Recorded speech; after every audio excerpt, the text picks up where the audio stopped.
ഞണ്ട് കിട്ടിയിട്ടുണ്ട്. നമുക്കൊരു ഞണ്ട് കറി വെച്ചാലോ? എൻ്റെ റെസിപ്പി അല്ല, ഇതെൻ്റെ ചിറ്റയുടെ റെസിപ്പിയാണ്.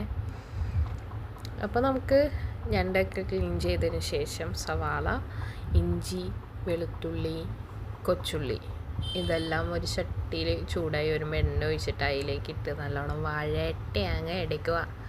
എന്നിട്ട് അതിലേക്ക് മുളക് പൊടി, മല്ലിപ്പൊടി, ഗരം മസാല, മഞ്ഞൾപ്പൊടി ഇതെല്ലാം ഇട്ടതിന് ശേഷം ഉപ്പിടാൻ മറക്കല്ലേ, ഉപ്പിട്ടേക്കണം.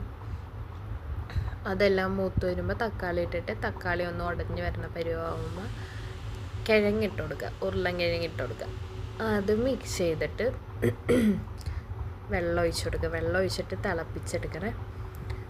എന്നിട്ട് തിളപ്പിച്ച് വരുമ്പോൾ ഞണ്ട് ഒന്നും കൂടി തിളച്ച് വരുമ്പോൾ ഇച്ചിരി കുരുമുളക് പൊടി വെതറിയിട്ട് ഇച്ചിരി നല്ല വെളിച്ചെണ്ണ, പച്ച വെളിച്ചെണ്ണ ഒഴിച്ച് ഇറക്കിയെടുത്താൽ മതി. അത്രയുള്ള പരിപാടി.